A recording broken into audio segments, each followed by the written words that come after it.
Hello everyone, welcome to Botanica academy. कैसे हैं आप सब? आई होप आप सब अच्छे होंगे और आपकी तैयारी भी अच्छी चल रही होगी। अभी कल न्यूज में था कि यूपी आरओ एआरओ की जो वैकेंसी है वह आपको अगस्त माह में देखने को मिलेंगी और जिनका जो एग्जाम है संभवतः जनवरी या फरवरी तक उसका एग्जाम हो जाएगा। अभी पिछले ही वीक यूपीपीसीएस की वैकेंसी है जिनकी संख्या लगभग 500 प्लस के आसपास है। तो आप अपनी तैयारी में लगातार करते रहिए। आज का हमारा टॉपिक है उत्तर प्रदेश की मिट्टियां।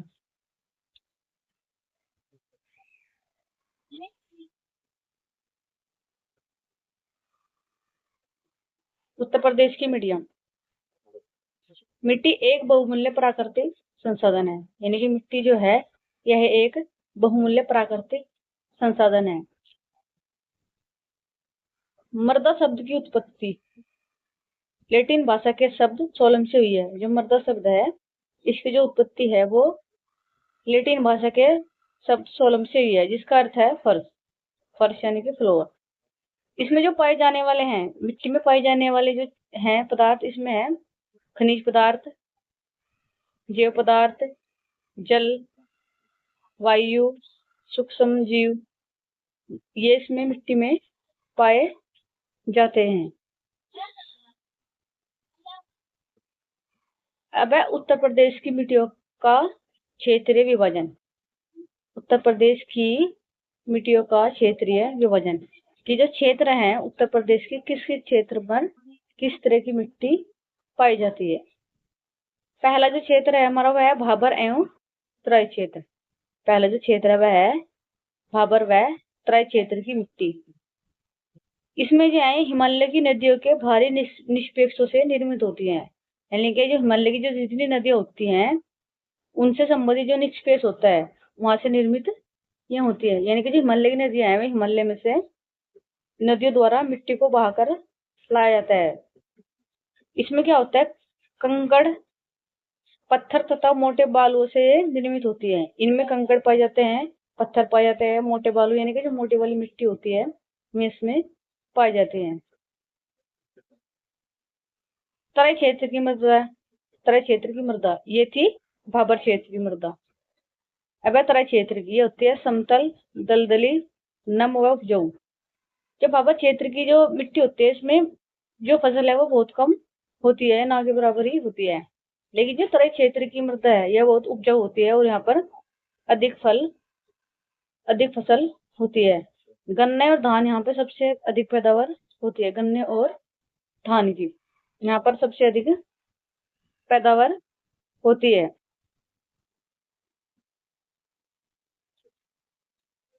अब हमारा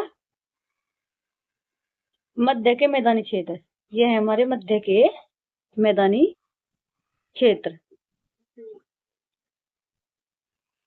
मध्य के मैदानी क्षेत्र इनमें पूर्व से पश्चिमी दिशा में, पूर्व से पश्चिमी दिशा में प्रदेश के मध्य भाग में विशाल गंगा यमुना का मैदान है। यानी कि पूर्व से लेकर पश्चिम की दिशा में जो भाग है उसका जो गंगा यमुना का मैदान है वो मैदानी क्षेत्र में आते हैं। ये जो मैदान है ये प्लेस्टोन युग से लेकर आज तक है, यानी कि जो प्लेस्टोन युग था उससे लेकर आज तक ये निर्मित है।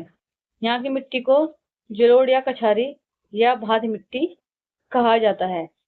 इस मिट्टी में, इस क्षेत्र में क्या क्या पाया जाता है, और काप मिट्टी कीचड़ व बालू से निर्मित होती है। मृदा बहुत गहरी और पूर्ण विकसित दिशा में होती है, यानी कि यहाँ की जो मृदा है वो बहुत गहरी होती है और पूरी तरह से विकसित होती है। इस मिट्टी में पोटास व चूना प्रचुर मात्रा में पाया जाता है। पोटास और चूना इस मैदान इस क्षेत्र में प्रचुर मात्रा में पाया जाता है। फास्फोरस, नाइट्रोजन और जीवाश्म का यहाँ पर अभाव होता है, यानी कि जो फास्फोरस है, नाइट्रोजन और जीवाश्म का अभाव यहाँ पर पाया जाता है। अब है हमारी दक्षिण के पहाड़ी पठार, दक्षिण के पहाड़ी पठार की मृदाएं। इसमें हमारा पहाड़ी और पठारी क्षेत्र में यह विस्तृत है, यानी कि जो उत्तर प्रदेश का पहाड़ी और पठारी क्षेत्र उसमें निर्मित है। इसमें विंध्य श्रेणी की पहाड़ियां भी इसमें ही आएंगी। विंध्य श्रेणी की पहाड़ियां, श्रेणी का जो क्षेत्र है वो भी इसी में ही आएगा। विभिन्न प्रकार की अविष्ट और जलोढ़ मृदा यहाँ पर पाए जाते हैं इस क्षेत्र में। फसलों के लिए कम उपजाऊ है, यानी कि यहाँ की जमीन है वो फसलों के लिए कम उपजाऊ है। मोटे अनाज के लिए उपयुक्त है, यानी कि जो मोटा अनाज होता है जैसे मक्का, ज्वार, बाजरा, उसके लिए बहुत ही उपयुक्त होती है ये वाला क्षेत्र।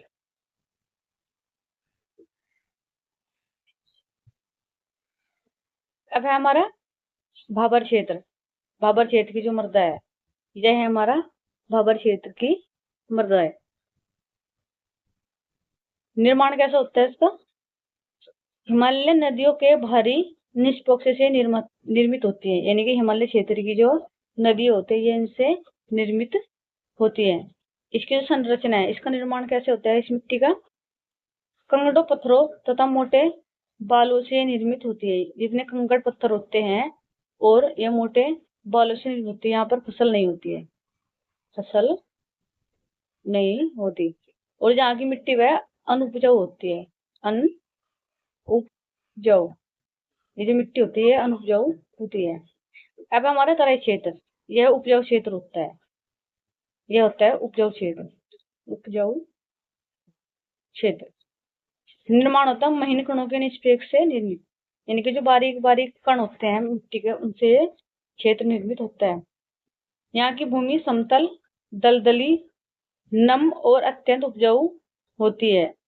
इसकी जो मुख्य फसलें होती है, गन्ने व धान यहाँ की मुख्य फसलें होती है। पैदावार अत्यधिक अच्छी होती है। यहाँ की जो पैदावार है वह अत्यधिक अच्छी होती है।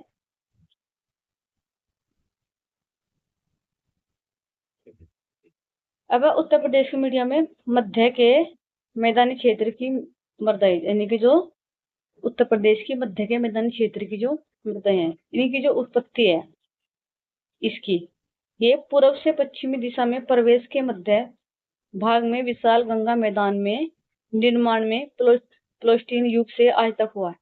यानी कि जो प्लोस्टीन का युग था उससे लेकर आज तक इसका विस्तार हुआ है। कीचड़, काप, मिट्टी और बालू से निर्मित यह मृदा बहुत गहरी और पूर्ण विकसित है।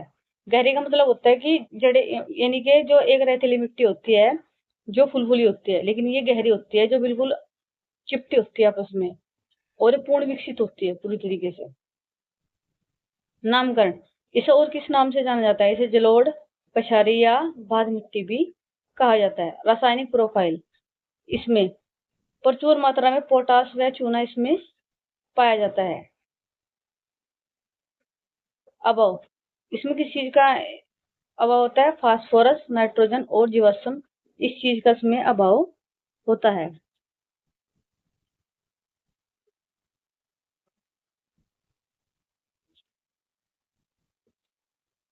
अब है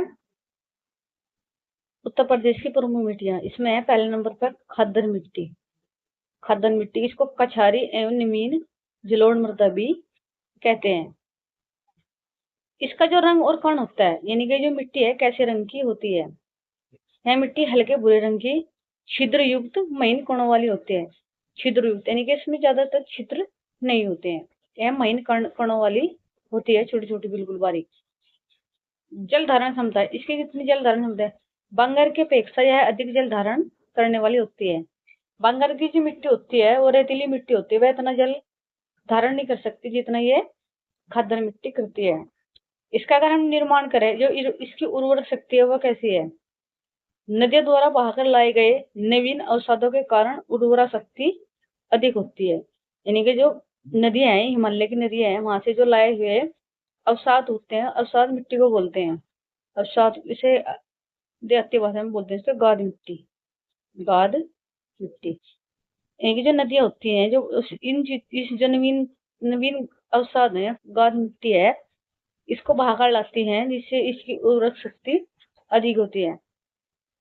किस किस की तत्व इसमें पाए जाते हैं? चूना, पोटास, मैग्नीशियम तथा जैव तत्वों की इसमें अधिक मात्रा पाई जाती है। इस मिट्टी के जो अन्य नाम है वो है बलुआ, सिल्ट बलुआ, दोमट, मटियारी या मटियारी दोमट। ये इस मिट्टी के अन्य नाम है।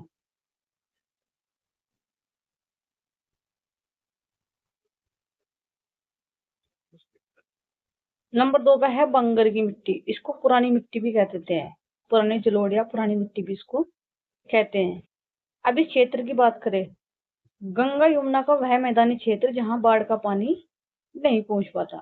यानी कि गंगा और यमुना का वह मैदानी क्षेत्र जहां पर बाढ़ का पानी नहीं पहुंच पाता, बंगर की मदरा कहते हैं। क्योंकि जो बंगर की मिट्टी होती है वो रेतीली मिट्टी होती है और ये पानी को जल्दी ही सोख लेती है, इसलिए वहां पर बाढ़ का पानी नहीं पहुंच पाता। अब इसकी कैसी मिट्टी है, ये मिट्टी परिपक्व होती है तथा अधिक गहरी होती है। यानी ये वाली मिट्टी क्या होती है, परिपक्व का मतलब पकी हुई मिट्टी, और इसकी गहराई है वो भी अधिक होती है। इसकी लेकिन जो उर्वरक शक्ति है वो क्षीण होती है। यहाँ पर उर्वरक शक्ति है वो क्षीण होती है। यहाँ पर क्या है, कम फसल होती है, कम फसलें होती हैं, कम फसलें होती हैं। खाद, खेती के लिए यहाँ अधिक मात्रा में खाद देने की आवश्यकता पड़ती है। यानी कि अगर हम इस मिट्टी पर कृषि करते हैं तो यहाँ पर हमें खाद देने की अधिक आवश्यकता होती है। किस चीज की कमी होती है इसमें, नाइट्रोजन और फास्फोरस की इसमें कमी होती जा रही है, नाइट्रोजन और फास्फोरस। इस मिट्टी के जो अन्य नाम है वह उफार मदरा, दोमट मटियार, बलियाई दोमट और मटियार मटियार दोमट। ये इस मदरा के अन्य नाम हैं।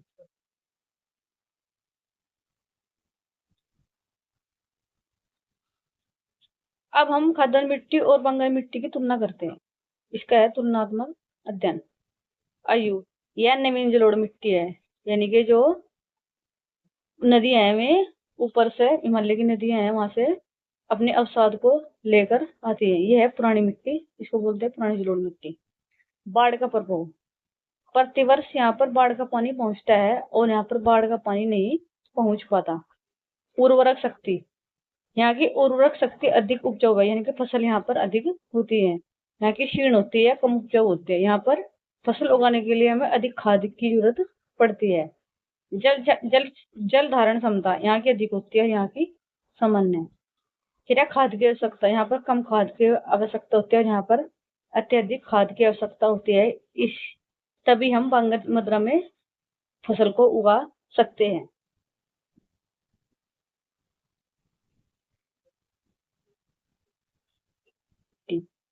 तीसरी मिट्टी है हमारी लवणीय या क्षारीय मिट्टी। लवणीय या क्षारीय मिट्टी, इसको ऊसर मिट्टी भी कहते हैं। यानी कि ये लगभग लगभग 10% भूमि ऊसर हो चुकी है। इस मिट्टी की 10% जो भूमि है वो ऊसर हो चुकी है। कैसी होती है यहाँ की भूमि, समतल होती है। वर्षा की कमी, यहाँ पर यानी कि यहाँ की जो मिट्टी होती है लवणीय और क्षारीय होती है, और तो वर्षा की यहाँ कमी होती है, इसलिए ये लवणीय मिट्टी हो जाती है। जल निकासी का प्रबंध या उचित प्रबंध न होना, इस इस क्षेत्र में जल की निकासी नहीं होती, ना ही उचित प्रबंध होता। जैसे जो खद्दर की जो मिट्टी होती है बंगर की, इस क्षेत्र में नदियां वगैरह काफी होती हैं, नदी जिसकी वजह से वहां पर जल की कोई समस्याएं नहीं होती। फिर लवण युक्त जल से सिंचाई, यानी कि यहाँ के इस क्षेत्र में जो जल होता है वो लवण युक्त होता है, जिससे सिंचाई की जाती है। क्षारीय उर्वरकों का लगातार प्रयोग, यानी कि यहाँ पर हम अधिक से अधिक खाद का प्रयोग करते हैं इस क्षेत्र में, इसी कारण से ये लवणीय मिट्टी हुई है। इसका जो स्थानीय नाम है वो रहे बंजर तथा कलसर। इस मिट्टी का ये क्षेत्रीय नाम कहते हैं, रहे बंजर तथा कल्लर। अब ऐसे प्रभावित जिले, यह अलीगढ़, मैनपुरी, कानपुर, उन्नाव, एटा एवं इटावा, ये इसके जिले हैं। इसके बाद रायबरेली, सुल्तानपुर, प्रतापगढ़, जौनपुर, इलाहाबाद आदि। इन क्षेत्रों पर ये मिट्टी पाई जाती है, इन इन जिलों में मिट्टी पाई जाती है।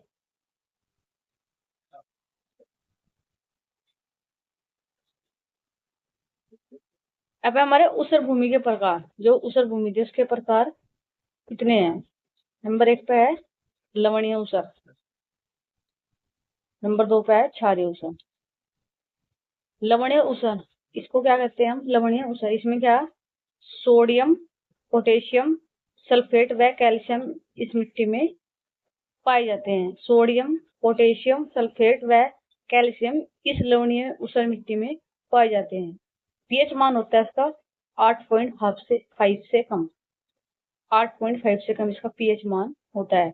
अब हमारी क्षारीय ऊसर, ये क्षारीय ऊसर है, ये भी दो प्रकार की होती है, ए और बी। ये है रहे मुक्त ऊसर, ऊसर बोलते हैं मिट्टी को।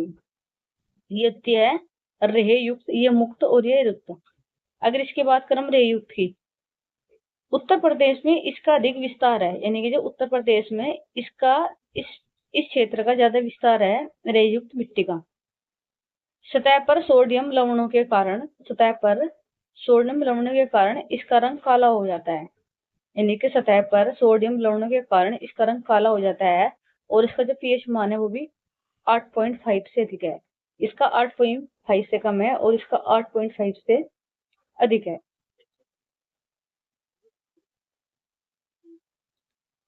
अब है हमारी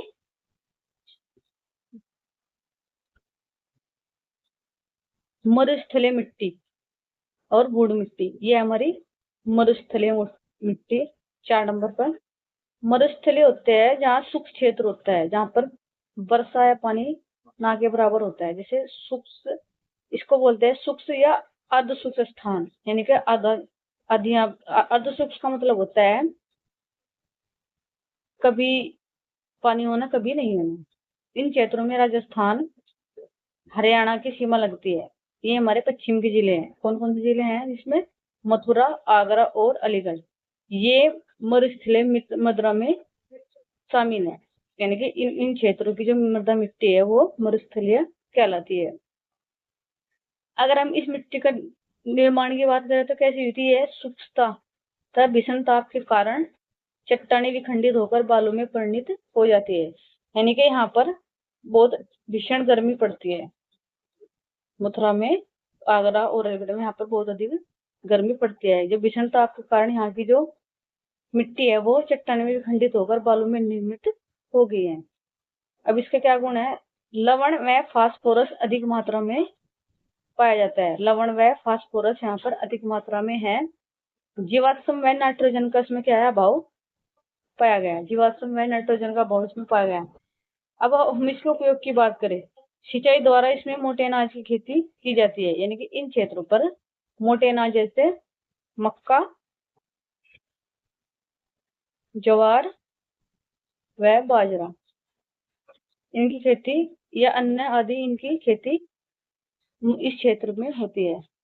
अब है हमारा बूढ़ व मृदा। यह स्थान गंगा, यमुना व सहायक नदियों के बाढ़ वाले क्षेत्र में है। बूढ़ मृदा जहाँ पर पाई जाती है।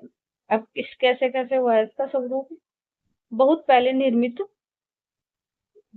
निर्मित बलुई मिट्टी को 10 से 20 फीट ऊंचे वाले टीले को बूढ़ कहा जाता है। यानी कि जो ऊंचे ऊंचे टीले होते हैं उनको बूढ़ कहा जाता है, जो 10 से 20 फीट ऊंचे वाले टीले होते हैं।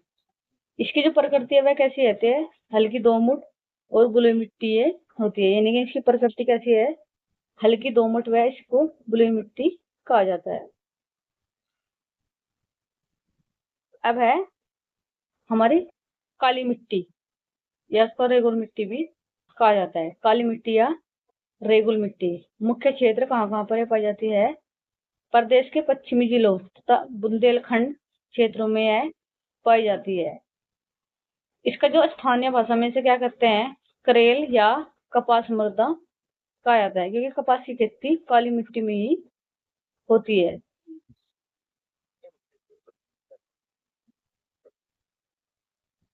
अब है दक्षिण के पहाड़ी पठारों क्षेत्र की मृदाएं, यानी कि दक्षिण उत्तर प्रदेश का जो दक्षिणी हिस्सा है उसकी जो पहाड़ी क्षेत्र की है वे है ये मिट्टी कौन कौन सी है।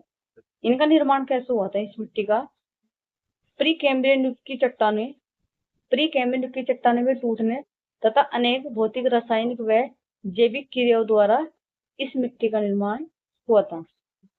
अब इस क्षेत्र की जो मिट्टी है वो कौन कौन सी है, यानी कि जो ये क्षेत्र है इसकी जो मिट्टी है वो कौन कौन सी है।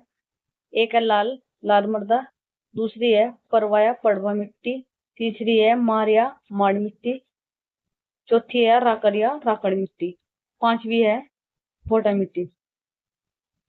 अब जो क्षेत्र है ये कौन कौन से जिलों में मिट्टी पाई जाती है।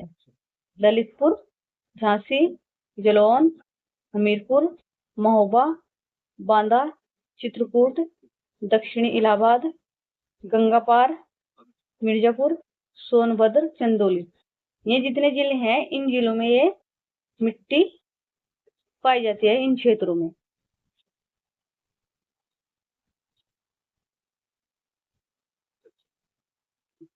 अब इसकी जो पहली मिट्टी है, इस क्षेत्र की जो पहली मिट्टी है वो है लाल मृदा। जो लाल मिट्टी है दक्षिणी क्षेत्र की मृदा है, लाल व परवा मिट्टी। पहली मिट्टी है लाल मिट्टी, इसमें दक्षिणी इलाहाबाद, झांसी, मिर्जापुर, सोनभद्र व चंदौली, इन जो जिले हैं इन जिलों में ये लाल मिट्टी पाई जाती है। इसका निर्माण कैसे हुआ। बालू में लाल विंध्य चट्टानों के टूटने फूटने से इनका निर्माण हुआ। बालू में लाल विंध्य चट्टानों के टूटने फूटने से इस मृदा का निर्माण हुआ है। अगर हम इसके रासायनिक गुण की बात करें तो कौन कौन से हैं इसके रासायनिक गुण।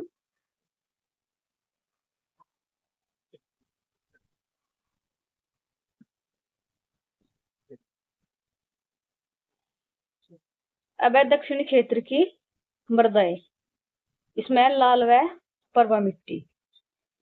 अब पहली है इसकी लाल मिट्टी।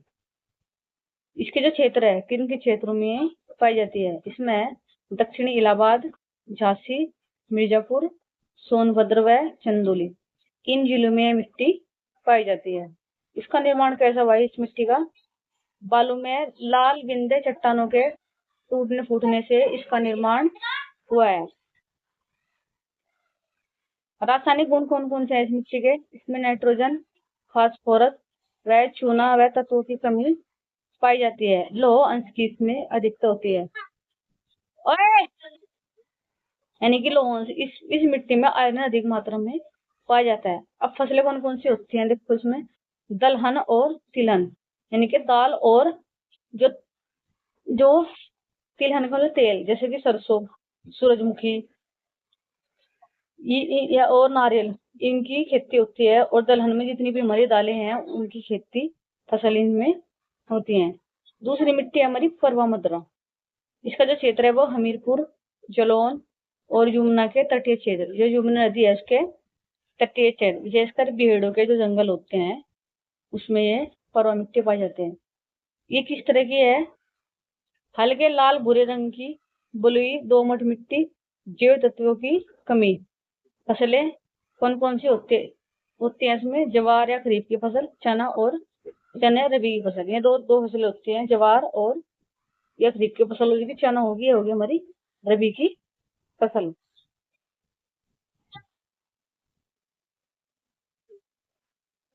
तीसरी जो हमारी मिट्टी है इसकी दक्षिणी क्षेत्र की वह है मारिया माड़ मद्रा।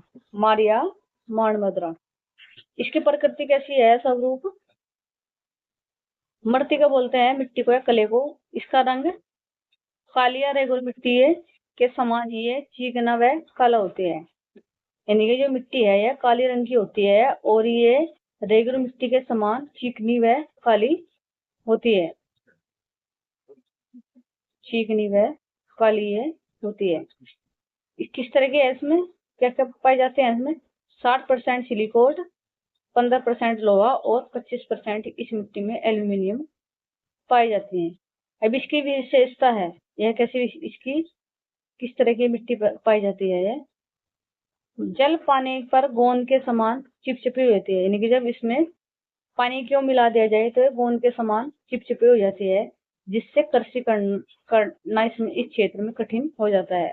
यानी कि जब ये मिट्टी चिपचिपी हो जाती है तो इस क्षेत्र में इस मिट्टी में कृषि करना बहुत ही कठिन हो जाता है। फसलें की बात करें, पश्चिमी जिलों में यह पाई जाती है, यानी कि जो पश्चिम के जिले इसमें पाई जाती है। अल्प अवधि कम जल वाली फसलें, यानी कि ये है, यानी कि अल्प अवधि का मतलब होता है 3 से 4 महीने में यहाँ पर फसल पककर तैयार हो जाती है और कम जल की इसमें आवश्यकता होती है। अब हमारी नंबर 4 पर राकर या राकर मिट्टी। इसका जो स्वरूप होता है वो कैसा होता है? लाल भूरे रंग की दानेदार मिट्टी होती है, यानी कि लाल भूरे रंग की है, दानेदार मिट्टी होती है। यह इसे 2 वर्गों में बांटा गया। पहली है मोटी राखड़, दूसरी है पतली राखड़। और इसमें जैव तत्वों की कमी पाई जाती है इस मिट्टी में। और इसकी जो फसल की बात करें हम, तो तिल ये खरीफ की फसल है, चने ये रबी की फसल होती है, यानी कि 2 फसलें इसमें होती हैं। तिल खरीफ की, चना रबी की फसल इसमें होती है।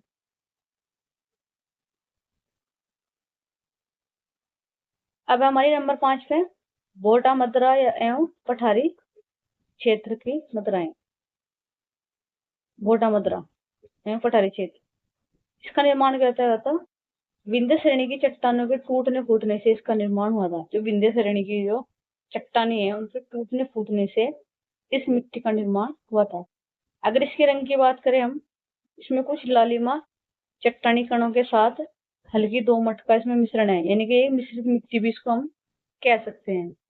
कुछ लाल रंग, फिर कुछ चट्टानी और हल्की दोमट मिट्टी।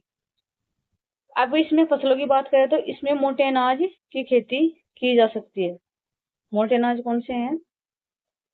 मक्का, ज्वार, बाजरा आदि। ज्वार, बाजरा आदि ये हमारे क्या होते हैं? मोटे अनाज होते हैं। अब इसका हम इम्पोर्टेंट पॉइंट है ये वाला, निष्कर्ष की बात करते हैं।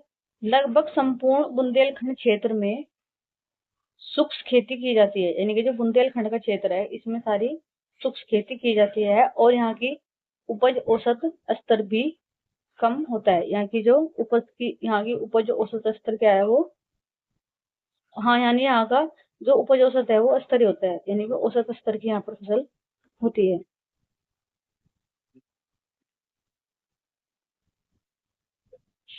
अब इसके है उत्तर प्रदेश की संपूर्ण मिट्टियों का सार, यानी कि जो उत्तर पूर्व है इनका संपूर्ण सार ही है कैसा कैसा है। अब देखते हैं हमारा इसका संपूर्ण सार। पहली हमारी खद्दर मिट्टी। इसका मुख्य जो क्षेत्र वह है मध्य क्षेत्र है, यानी कि जो खद्दर मिट्टी है इसका मुख्य क्षेत्र क्या है? मैदानी मैदानी क्षेत्र इसका है मुख्य है। इसके गुण और कमी क्या क्या है? विशेषता और गुण। यह नवीन जलोढ़ है, उच्च जल धारण करती है यह, और उपजाऊ ये मिट्टी होती है, यहाँ पर फसल सही हो सकती है। यहाँ की मुख्य फसलें कौन कौन सी है? धान, गन्ना और गेहूं, यानी कि ये धान, गन्ना और गेहूं इस क्षेत्र में हो सकती है। फिर हमारी बंगाल, यह भी मध्य मैदानी क्षेत्र है। इसकी जो मिट्टी है वो पुरानी जलोढ़ है और खाद की यहाँ आवश्यकता होती है, यानी कि इस क्षेत्र में खाद की आवश्यकता होती है। कृषि होती है यहाँ पर सामान्य। फिर उसर, बंगाल का इसमें 10% भाग आता है। जल निकासी का इसका अभाव होता है, यानी कि ये मिट्टी होती है इसमें जल निकासी का अभाव होता है। और इसकी क्षारीय होती है, लवणता में होती है। इसका पीएच होता है 8.5। ये जो भूमि होती है बंजर भूमि होती है, जिस पर फसल बहुत कम होती है। फिर है लाल मृदा, यह दक्षिणी पठार में है। ये लाल मृदा विंध्य चट्टानी में होती है, लोह अधिक, यानी कि आयरन की यहाँ पर इस मिट्टी में अधिक पाया जाता है। दलहन और तिलहन 2 तरह की फसलें यहाँ होती हैं। दालें और तेल जितने भी होते हैं उनसे संबंधित। फिर है मार या मर्दा मिट्टी। मार या मर्दा मिट्टी यह पश्चिमी पठारी क्षेत्र में पाई जाती है। इसमें 60% सिलिकेट होता है। गोंद सी चिपचिपी हो जाती है, जिस कारण इस मिट्टी पर फसल करना थोड़ा कठिन हो जाता है। कम जल वाली फसलें यहाँ पर होती है, यानी कि इस क्षेत्र में कम जल वाली फसलें होती हैं।